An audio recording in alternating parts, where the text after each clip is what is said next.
Hello and welcome back to Fandom Fridays, where we proceed to check out all the fanfics that are not pony related. Why? Well, Fall Equestria is not the only awesome fic out there. You know, I mean, sometimes you get Horrid Hordex people's famous Lord of the Rings and She-Ra fic, which I might add has really sped up the view count. I mean, seriously, 20 views in 1 week. That makes it the most popular and best She-Ra fanfic that I've done on this show. So, Hordex people, give yourself a pat on the back, man. You outclassed everybody that's done a She-Ra fic on this. Brilliant. But back to the point. You know, we've been doing some pretty epic stuff on this show lately, right? I mean, besides the pony stuff that we usually do, we've been doing some pretty cool Babylon 5 stuff, some awesome Samus stuff. I think it's time we tone down things a little bit and relax for a moment. Which is why I brought back Fandom Friday's old standby, Jet Wolf, as we proceed to check out yet another great Sailor Moon fanfic. Why? Because I think Sailor Moon is like the second biggest show on this series. Seriously, you guys should really start suggesting more fandom stuff for me to do. I think people might get tired of Samus and Sailor Moon. I hope not. So, without further ado, we here at the Treeberry Memorial Library are proud to present Love Roller Coaster by Jet Wolf.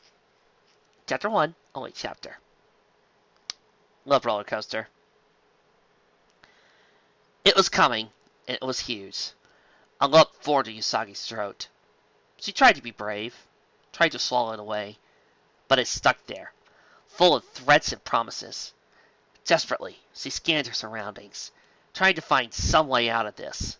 There was none. There were no alternatives. She turned to Rei, at her side as always. There were so many things he wanted to tell her. So many things he never had the chance to say. But Rei was focused straight ahead with a flat, glassy glare, and Usagi knew there was no time left.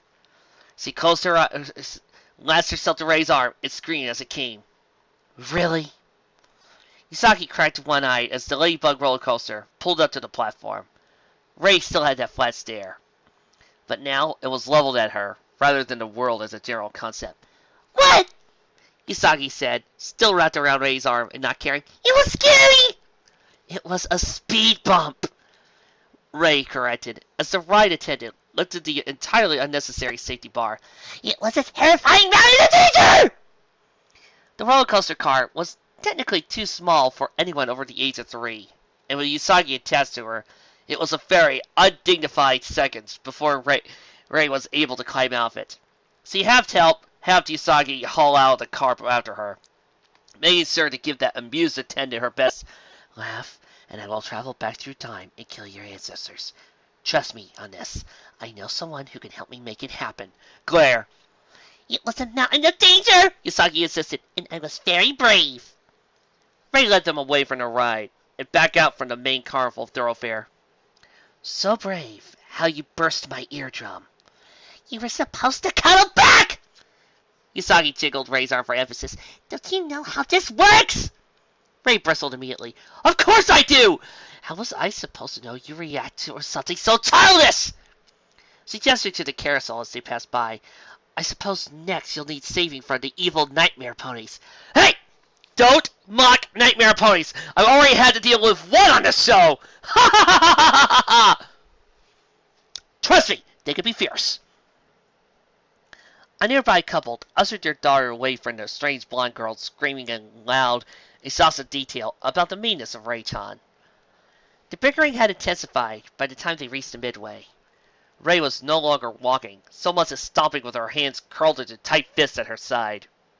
Somewhere along the way, Usagi had disentangled herself from Rei, which left her free to flap her arms around like an angry, flightless bird.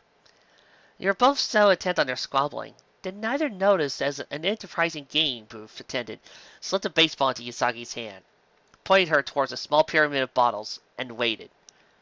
Sure enough, The ball flew out of Usagi's hand, just as he was working up to a point about Rei's general lack of observation skills. It clipped the left-hand corner of the pyramid, but it was enough to send a couple of bottles clattering to the ground. "Oh, wah!" Takari yelled in a booming voice that scared absolutely everyone within earshot, including Usagi and Rei. "Oh, wah! Congratulations!" "Me?" Usagi said, pointing at herself in confusion. She looked at Rei. Rei shrugged and shook her head. "Congratulations, young lady!" Takari said again. He shoved a plush toy in Usagi's hand. "I won!" Usagi squealed, bouncing up and down. "I won! I won!" Oh. Now she had taken a prize. Her enthusiasm drained. It was the most uninspired bit of stuffed animal workmanship to ever rolled off an assembly line. It was a circle. Just a piece of cheap blue fuzz, stuffed with the bare minimum to qualify as plush. Rei peered at it with a distinctly raised eyebrow, while Usagi turned it over. She hoped to discover some secret. Perhaps a couple of eyes and smile made out of black felt and barely glued into place. It would be a cute circle, part of an adorable punctuation mark. Identical blue sameness greeted her. It was barely disappointed. Takari didn't miss a beat.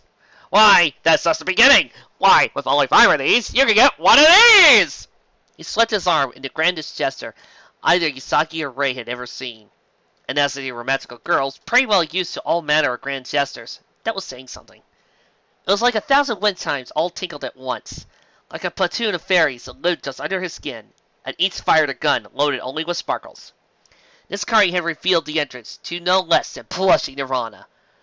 It seemed to rise for miles and miles above their heads. These 3 walls covered with soft, fluffy, adorable stuffed animals. Kittens, frogs, and pigs, and turtles, and basically any animal that could be condensed into soft, cute versions.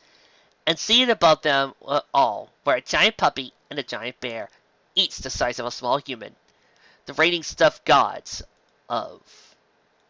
"5 of the medium ones, get one of you one of those!" Takari explained, pointing with what seemed all due holy reverence to the bear and puppy. "The more balls you hit, the more circles you win!" He leaned on the counter of his booth, lazily splitting one of the baseballs in front of him. "Care to try your luck?" "Yes!" Usagi said without hesitation. "Yes! Oh, yes!" "Usagi, those are rigged," cautioned Rei, though she hadn't yet managed to tear her eyes away from the plushy glory. "You almost never—" The bottles falling interrupted her. Usagi had another stuffed circle and a smile of pure, smug satisfaction.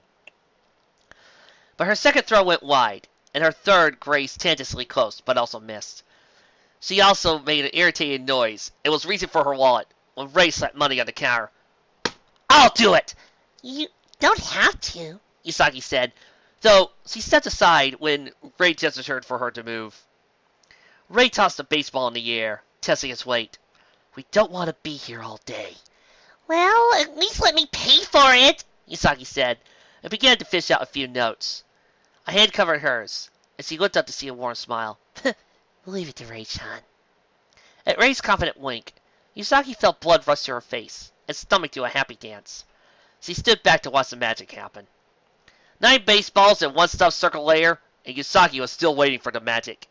"Hey, Rei-chan?" She made sure to keep her voice a very pleasant and unassuming neutral. This was a delicate situation. Rei was seething. Rei was a tense bundle of locked muscles and aggravation. Even her hair seemed pissed, with random strands sticking out from her head at spiky angles. She didn't answer, and she barely blinked.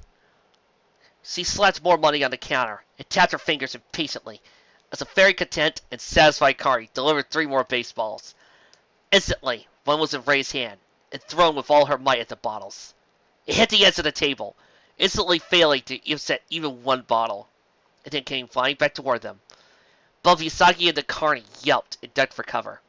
Rei stayed exactly where she was, glaring at the ball, daring it to hit her. It sailed over her head, passing close enough to ruffle her hair. Then it was gone. Rei didn't look where. It didn't matter. That ball would no longer help her win a pushy ball dot, and therefore it was irrelevant to anything in Rei's life. "Hey, Rei-chan?" Usagi tried again as she slowly got back up. "Maybe we should just go. Look, we got 3 now." She waggled the circles. "We can make an ellipses." The carny laughed, and Usagi smiled her thanks. But Rei failed to see the humor. "I'm not leaving," she said, but she said it in that tone. It was the same tone Usagi heard when Rei was promising to roast bad guys and chastise someone in the name of things. This was not good. "Didn't you say something about protecting me from evil nightmare ponies?" "Usagi, every time you mention evil nightmare ponies, Nightmare Moon comes out!" Usagi chuckled too loudly and turned to try to hug Rei's arm. But it was like trying to convince a building to drop everything and go for a stroll. Rei ignored the question. "Which do you want?" she replied instead, pointing at the huge toy gods, who now seemed to be mocking them from on high. Usagi considered trying harder to get Rei to drop this. She prided herself on knowing more than a few tricks, for breaking through whatever state of mind Rei thought she had secured around herself. But she was dealing with a stubborn Rei now. This was Rei with a goal. Even if she managed to get through to her, there'd be likely a fight. A real one this time, too. Not like the dozen or so squabbles a day, which is just how she and Rei worked. She'd been enjoying their date too much to do that. "The puppy, oh," Usagi said with a sigh. Rei nodded. "One puppy coming up." She threw and missed. This became a recurring theme for Rei. In order to prevent herself from transforming and set fire to everything that burned, she had to sink into a zone, which consisted only of baseballs and bottles. The problem was, she utterly lost track of how long she'd been trying to win that stupid dog. She was running low on cash. She knew that much, and vaguely remembered summoning some of Usagi at one point, and telling her to go buy some cotton candy or something. But... "See? Told you we could use the plus size to create an ellipses." Where was Usagi anyway? Ellipses. Blinking weary eyes that had been focused for far too long, Rei turned and scanned the surrounding area. She didn't have to look too far. Usagi claimed a bench almost directly opposite the booth, and was sprawled across it, with her head tipped over her back. Rei couldn't hear the snores from this distance, but she was pretty sure they were happening anyway. Despite being asleep, Usagi didn't look comfortable, and she certainly didn't look like she was having fun. Rei winced as a deep pang of guilt lanced through her. There was still one ball left in this round, but she left it on the counter, untouched. Rei knelt down in front of Usagi, who was, yes, definitely snoring. "Sleepyhead." She teased gently, while shaking Usagi's leg to wake her up. It was difficult not to tickle her awake, but Rei's guilt pangs were strong enough to override that. Barely. Usagi stirred, and the smile she made on seeing who it was made Rei wonder again how she let herself get so distracted. "Are you done now?" Usagi asked hopefully. "I'm done," said Rei, and produced her prize. A very soft, very cute, very green little frog toy. It was considerably smaller than the puppy. Embarrassingly so, really, but Rei did her best to push that aside. It helped, the way that Usagi's eyes lit up as Rei hoped the stuffed animal crossed the bench toward her. Rei pantomimed the frog gearing up for a big jump. Then it leapt through the air and booped Usagi on the nose. Rei made a big kissing sound as it did so, much to Usagi's delight, before landing in her lap. "This scene is so adorable, I think I am dying a diabetic shock." "I love it!" Usagi squealed, and skipped the frog up into a huge hug. Rei rested her chin on Usagi's knee. For the moment, utterly content to just watch her. "He needs a name," Usagi decided. She eyed the frog critically for a long moment, and then said, "Foxon!" "I would have went with Naruto." Rei's chin slipped off Usagi's leg. "Are you serious?" "I'm completely serious." She looked down again. Whatever she saw there only cemented the idea. "Foxon, definitely." "Usagi, you can't name him Foxon," Rei said, half demanding, half pleading. "I can name him whatever I want." Usagi's arm curled protectively around Foxon. "You gave him to me, so he's mine. I get to name him. If you don't like it, get your own." "Fine, I'll just..." Rei got as far as back, turning toward the booth, the carny waiting. He waved the ball defiantly. "Yeah, no, that's okay," Rei said, hurrying to her feet. Usagi nodded in vigorous agreement and joined her. "Good choice, very good." Let's go, quickly. They didn't run away from the booth exactly, but it was a very near thing. When they finally slowed, more like came half to a screeching halt, it was in the food area, which surprised absolutely no one. Usagi demanded takoyaki for being so patient and understanding, but when he demanded a crepe for the same, it became clear to Rei that he was standing on the precipice of a food guilt trip loop from which he might never escape. A distraction was needed. She snatched at the most obvious structure around. We should go on the Ferris wheel. Or you could go to that Eiffel Tower thing. I mean, I've been on one at King's Dominion. It was awesome. Usagi didn't turn away from this inviting crepe menu, but she did eye Rei suspiciously. I mean, it's so high and scary, isn't it? Rei asked with the most painfully direct casualness of all time. It did nothing to lessen Usagi's suspicion, and her eyes narrowed to slits. Maybe. Besides that, girls, I wouldn't go near to that diet crepe guy. I think he's a little bit weird. Diet crepe! Diet crepe! Those of you who watched Mega Ranger got that reference. If you have watched Mega Ranger, thank you. I would love to hear your opinions on it because I love that Sentai too. Oh, you're right. Rei's sigh was packed with regret and drama, and she brushed away the idea with her hand. I'm sure it would only lead to you being afraid, and me having to cuddle you protectively. Usagi was now mere inches from Rei, peering up at her like she was a trickster god. I like those things, she said wearily. Rei patted her shoulder. But crepes, I know. A war raged within Usagi. She studied Rei, considered the crepe menu, then back to Rei. There'll be cuddles? Who knows? Rei replied innocently, but the corner of her mouth twisted up in promise. Still not entirely convinced, Rei turned from the stall and led the way out of the food pavilion. Rei was doing a poor job of hiding how pleased she was with herself, a fact which did not escape Usagi's attention. I want a crepe later, Usagi told her. So what else is new? By the time they were seated in the car and on their way up to the Ferris wheel, all thoughts of food vanished, alongside ideas of scariness and protection. The view was just too spectacular. Both girls peered over Tokyo, nudging each other and enthusiastic over every new discovery. I think I can see the shrine! Usagi said when they were near the top. Where? Rei craned her neck at all angles, trying to spot what Usagi was looking at. I can't see it! Right over there! Usagi pointed. It was so intent on somehow transferring her sight that she was completely unprepared when Rei was suddenly in her space. She breathed in the faint smell of incense that forever said, Rei. There was only one fear she cared about. She kept her hand extended, but otherwise pulled away. Rei was peering down the length of Usagi's arm. Her expression was a picture of intense concentration, with thorough eyebrows and lips pressed in a thin, determined line. It was Rei. It was so utterly, painfully Rei, yet Usagi felt that her heart might melt right there. I still can't see it! Rei grumbled. It's the same. It's so beautiful. It was impossible to miss how Usagi said it, and it made no sense. Rei loved the shrine too, but seriously. She looked up, a derisive moment already forming, and was instantly captured by Usagi's open, unflinching adoration. You're beautiful, Usagi said, and in that way, Usagi had of saying things when they weren't opinions.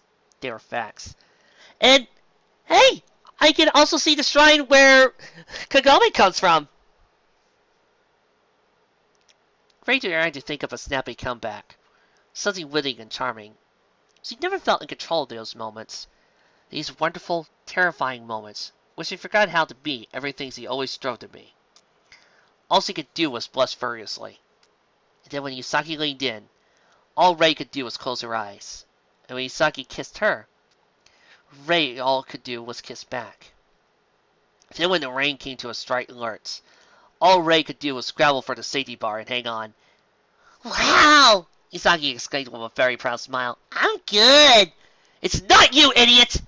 Usagi glanced down and confirmed, with a touch of disappointment, that it was indeed not her, and instead, the 7-foot-tall monster throwing things and generally wrecking what was otherwise a perfectly good opportunity for cuddles. She glared at it with every ounce of indignant aggregation she could manage. "I will forgive you," he vowed, and Ray nodded her complete agreement. They were, of course, far too high for the monster to hear them. It was perfectly well occupied, with the random discussion of purple carving property anyway. It looked, in fact, like part of the carnival itself came to a horrible, ransacking life. It seemed a mismatch of games, including one giant strength test mallet arm, carrying a giant paper net, possibly used for catching the biggest goldfish of all time, and a torso comprised of aggravating familiar bottles.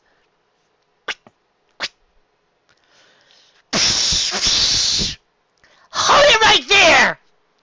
The monster's giant mallet arm missed the booth it was aiming at and crashed harmlessly to the ground. It spun around with a puzzled grunt. Sailor Moon and Sailor Mars stood shoulder to shoulder on the roof of the Ferris wheel's control booth. Much to the surprise of the woman operating the ride, she wisely decided to stay low and wait for her break. Sailor Moon jabbed her finger at the monster. "Live high above the city should be allowed to grow wings and soar tomorrow! How dare you interview with two beautiful girls out on a date?" Sailor Mars accused. "For getting in the way of this love roller coaster? This festival of romance! Sailor Mars! Sailor Moon! We'll punish you! Give you a what day? I'll see you here." The monster was unimpressed. It effortlessly scooped up a nearby bench and pitched it at the Senshi. They leapt out of the way in opposite directions, and Mars didn't waste any time returning fire. "Burning Mandala!" She called from the air and shot a fiery and flaming disc at the creature. This only seemed to inspire it, bending in half at the waist. It shot a ring at Mars, a mutant version of those used in the ring toss. As it flew towards her, it expanded its size, easily large enough to grow over her. The moment she hit the ground, she jumped out of the path. The ring missed her, closing over a trash can instead. As soon as it was partway down the length, it constricted, crossing the trash can in process. The monster was tracking Mars to try again, when something bounced off the middle. It turned, and Sailor Moon threw another ball that bounced harmlessly off the bottles that comprised its torso. Again, nothing happened, but the monster took a swing at Sailor Moon with a giant mallet. The reaction was much too slow, and for one paralyzing moment, she was sure this was the end. Then Mars tackled her out of the way, and it sailed harmlessly over their heads. "Haven't we had enough of baseballs for one day?" Mars asked, watching the monster closely for his next move. "It was instinctive!" Moon yelled in reply. They yelled as Mars shoved her out of the way, out of the mallet, crossing down toward them. "Throwing balls is instinctive," Mars shot back, easily ducking the hammer. "Moving when your head's about to get bashed in, apparently that's too much to—" She'd been so intent on berating Moon that Mars had taken her eyes off the monster. Finding the mallet ineffective, it switched to the much lighter and faster net. But rather than being made of paper, as it originally appeared, it was a fine mess of wire filaments. As soon as Mars discovered, each were fully and painfully electrified. The instant the paddle made contact, Mars screamed, and she was airborne. The impact propelled her high through a nearby poof, and out of sight. "Mars!" Sailor Moon didn't hesitate. She ran in the direction Mars had gone, following the path of destruction where Mars had impacted, like a small comet crashing to Earth. The carnage ended in the center of a collapsed booth. And Moon immediately began flipping through boards and other debris aside. She was panting. Hadn't even realized how much she was shaking, until she caught the first glimpse of a red Fuku. Within seconds, Mars was completely free, and Moon dropped to her knees next to her. "Mars?" Her voice was quiet and unsteady. She was afraid to ask again, afraid what it might mean if there was no answer. "Ray-chan?" Slowly and painfully, Mars cracked one eye open. Sailor Moon saw the relief and flung her arms around Mars's neck, which did little to help the pain situation. "Ow," Mars croaked, sounding like she hadn't done anything to drink in weeks. "I'm so glad you're okay," wailed Moon, as the nearby ground grew dark and tear-soaked. Mars looked around, not sure where she was or how she gotten there, with only really big important question to ask. "Is the monster dead?" Moon only tightened her embrace and buried her nose deeper into Mars's neck. "Sailor Moon, did you kill the monster yet?" It was technically a question, but each word was delivered in a fat, forceful precision That didn't really leave room for anything, but the answer they both already knew. Usagi! I was worried about you! Sailor Moon pushed back from Mars and crossed her arms. She saw her the fiercest glare she could possibly manage. It was the poutiest expression of all time, and Mars' stern frowned into it dissolved into a smile, quite despite herself. I'm fine, she reassured Moon, and tried to pat her hand. Her muscles still weren't responding properly, and it turned out more like a twitch, but the effort was sincere. Go get it. Moon cast an uncertain look over his shoulder, suddenly looking very small and alone. But... No buts! You can do it! So shut up and do it! Sailor Moon leveled a glare at Mars. You're not very motivational sometimes, you know. Mars still couldn't move her arms and legs very well, but her arms moved just fine, and she took great delight in rolling them. Fine. You want motivation? I'll destroy the crate scan if you don't hurry up! Instantly, Sailor Moon was on her feet. I can't allow that! Without another moment's hesitation, she stomped off to find the monster. The sound of bells soon reached Mars's ears, and she smiled to herself. She was a perfect motivator. Usagi didn't know what she was talking about. By the time the monster had been destroyed, Usagi said she threw her tiara through all the bottles and shattered them. Rei wasn't sure this was true, but she appreciated the story regardless. Actually, the truth is, as Usagi was coming there, Haruka and Mishiru were fighting the monster too, mainly because those two were on a date. And the monster does destroy the roller coaster that Mishiru had been dying to go on.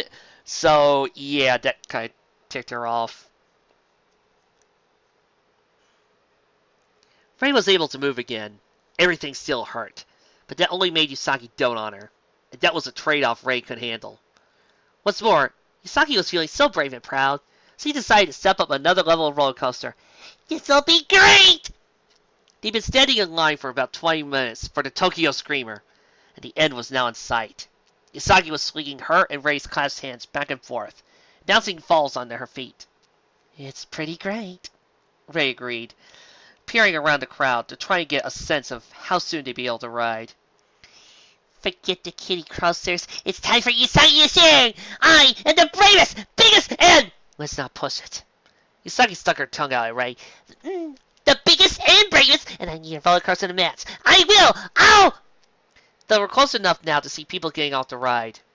As they watched, one guy stumbled drunkenly, flashed a thumbs up, and then peeked into a nearby trash can. Usagi! Usagi wailed, suddenly grabbing at Rei's arm like she was trying to climb it. Rei hissed at Usagi to calm down, but now her thin bubble of confidence had popped. She'd become hyper-aware of everything. Her head jerked around at the sound of cranky gears, dragging at the roller coaster car several thousand miles for the first plunge into the abyss. She heard screams of what surely must be stark terror for the people trapped on an amusement park ride to hell. Even the ride itself swirled before her eyes, becoming the face of every enemy she'd ever thought, all laughing, all daring her to ride. Usagi did not take that dare. Usagi screamed and ran. Left alone with a very attentive audience, Rei gave a tight, strange laugh. Must be the funnel cakes. She said far too brightly. They ducked under the ropes and ran after Usagi. Rei didn't need to rely on her psychic powers or her sense connection to her princess to discover where Usagi had gone. There was really only one place. His warm arms slipped around from her behind. Usagi snuggled back into Rei. I saved you a spot, she said, gesturing to the nearly non-existent line for the Ladybug roller coaster. Thanks, Rei said exteriorly, amused but sincerely. Are you ready for this? Usagi puffed it with pride. Well, I did defeat my monster all by myself today. She turned around and raised arms so they were facing each other. I mean, it is a terrifying mountain of danger, but you'll be totally there to protect me, right? Rei shrugged.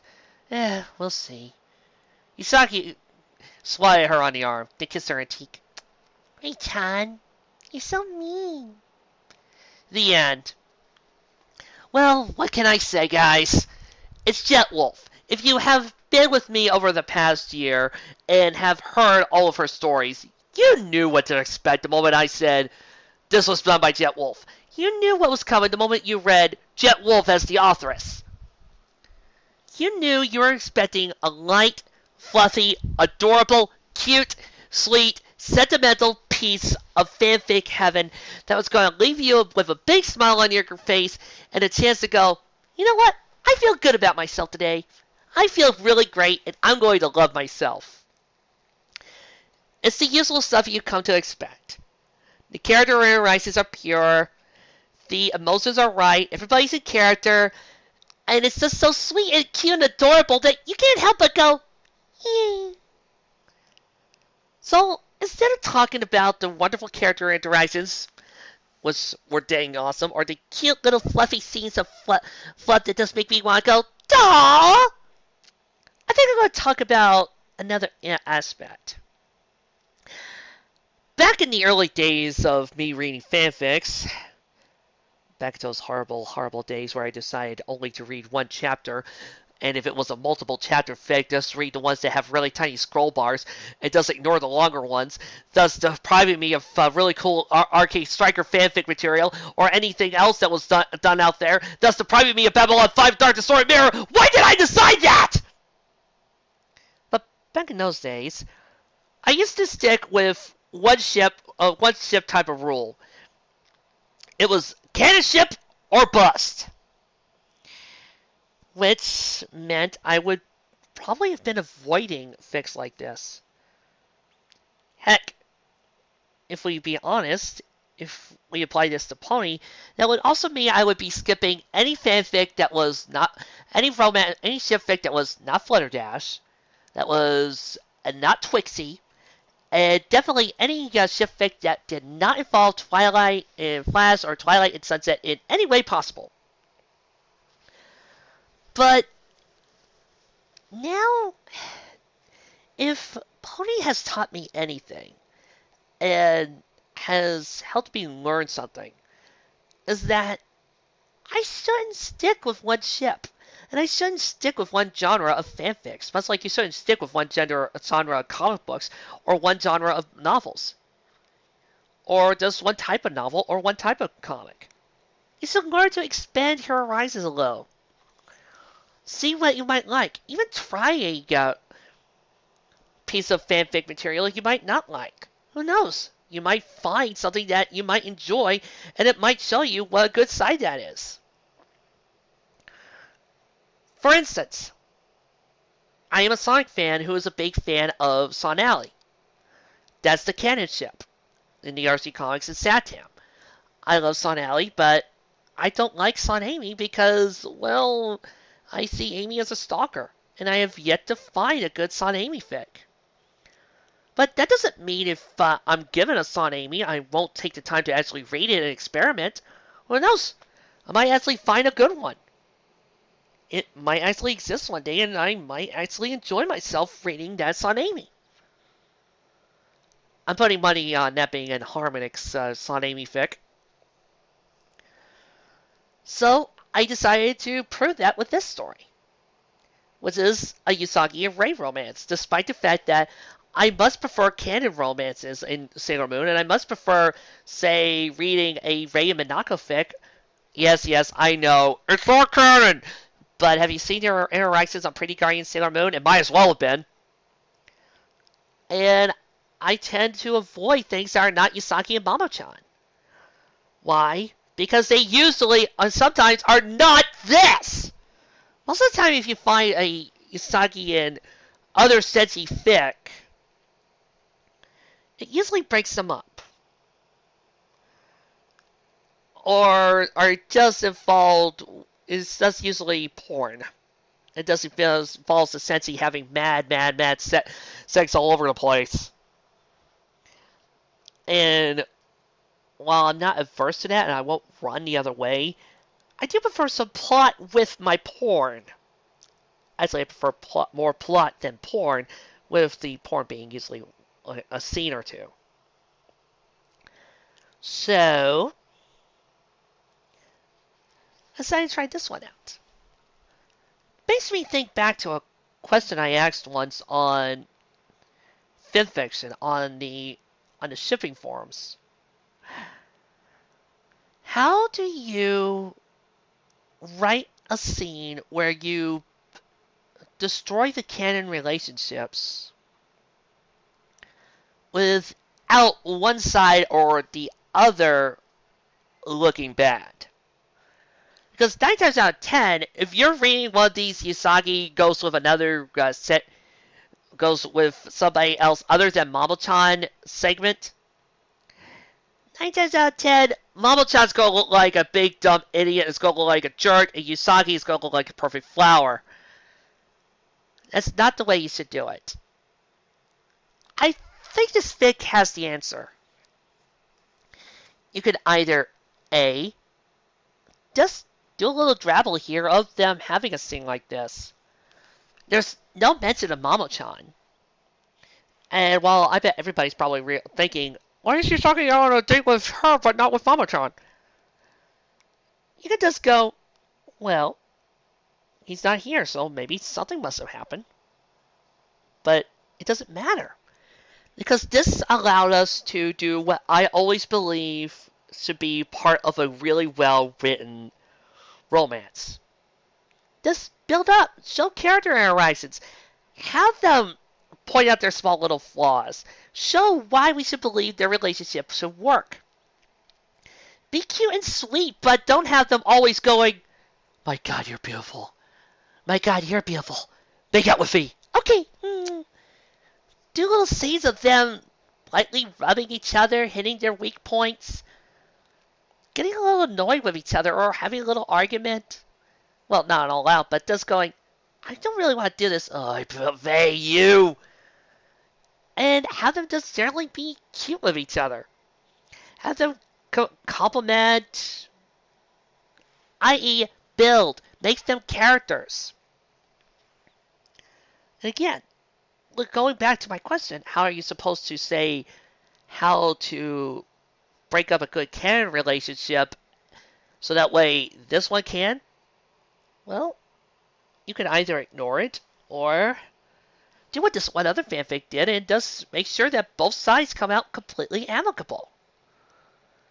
You don't need, in order to make a ship work, especially when it's a perilous slope of breaking up a ship, you don't need to immediately go and say, Mamo-chan's a jerk. Take, for example, Shining Armor and Cadence. If you wanted to do a scene where you got these two together, and you wanted to do a moment where Shining Armor and Cadence break up, you don't have to make Shining out to be the bad guy or Cadence out to be the bad guy. You could just say that the love that they felt for each other has broken up. And they want to split apart, spend time so separated. And then you could have Cadence go after Applejack or what have you. You could have Shining Armor wind up with Trixie, and that is a weird ship. How did I come up with that one? The point is, you don't always have to make it seem horrible or bad. Heck, you could also go the other way and just kill the son of a gun. Or you can just not answer the question at all and just focus on the fluff. And focusing on fluff, this sweet tearfulness, that's what Jet Wolf is best at. Just making us go, and just come away with a big, hype, fluffy feeling. Well, I hope you all enjoyed that. That was one down, thousands more to go. I'll see you next time.